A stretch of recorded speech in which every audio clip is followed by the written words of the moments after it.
তিন শ্রেণীর মানুষের মৃত্যুর মুহূর্তে কালিমা নসিব হবে না। তারা মৃত্যুর সময় যতই চেষ্টা করুক কালিমা পড়তে, তারা কালিমা পড়তে পারবে না। কোনো অবস্থাতেই আল্লাহ তাআলা তাদের জবানে কালিমা দিবে না। আর মৃত্যুর মুহূর্তে যদি কেউ কালিমা পড়তে না পারে, তাহলে তার জন্য চিরস্থায়ী জাহান্নাম। সে যদি মৃত্যুর মুহূর্তে কালিমা পড়ে বিদায় না নেয়। আমার প্রিয় ভাই বোনেরা, এই তিন শ্রেণীর কোনো একটা আপনি হতে পারেন, আমি হতে পারি। মনে রাখবেন, আমরা এটা আইডেন্টিফাই করার চেষ্টা করবো, এখান থেকে দূরে থাকার চেষ্টা করবো। এক নম্বরে ফার্স্ট যেটা রয়েছে সেটা হচ্ছে, যদি কোনো ব্যক্তি মাতা পিতার অবাধ্য হয়ে যায়। মনে রাখবেন, মা বাবার যদি অবাধ্য হয়ে যান, আল্লাহ তাআলা বলছেন ফালা তাকুল্লাহুমা উফ, মা বাবাকে উফ শব্দ বলতে দিবে না, বা তুমি কখনো বলবে না যে উফ এটা বলো কেন, তুমি এই ধরনের কথা বলো কেন, এই ধরনের কথা বলতে দেওয়া যাবে না। যেমন রাসূলের সাহাবী হযরত আলকামার বিষয় জানা আছে।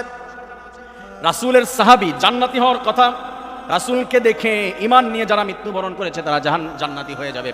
রাসূলের সাহাবী জান্নাতি হওয়ার কথা, কিন্তু মৃত্যুর মুহূর্তে কালিমা পড়তে পারে না। রাসূলকে ডাকা হলো, অনেক লং হিস্টোরি শর্ট করে বলছি। রাসূল বলল মা বাবার সঙ্গে কি বেয়াদবি করেছে? মা বলছে হ্যাঁ। রাসূল বললেন তাহলে তুমি কালিমা পড়তে পারবে না।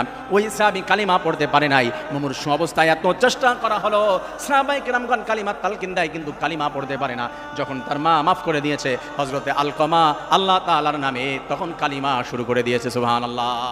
সেকেন্ড যে কারণ, সেটা হচ্ছে যদি কোনো ব্যক্তি মুশরিক হয়, আল্লাহ রাব্বুল আলামিন বলছেন লা তুশরিক বিল্লাহ ইন্না শিরকা লাযুলমুন আযীম। মুশরিক ব্যক্তি সারা জীবন মুশরিক ছিল।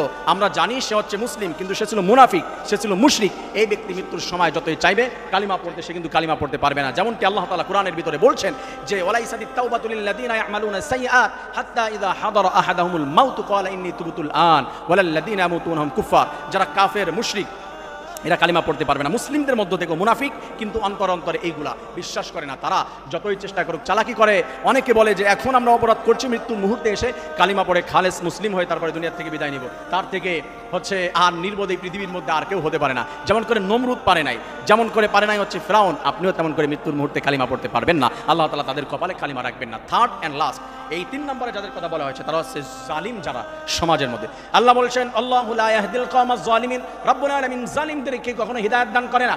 কোনো ব্যক্তি জালিম মৃত্যুর মুহূর্তে যদি চায় যে কালিমা পড়বে, আল্লাহ তাআলা বলছেন যেমন করে ফিরআউন চেষ্টা করেছিল কালিমা পড়ার জন্য, আল্লাহ তাআলা বলছে শত চেষ্টা করার পরেও রব্বুল আলামিন তাকে কালিমা দান করে নাই। নাউজুবিল্লাহ।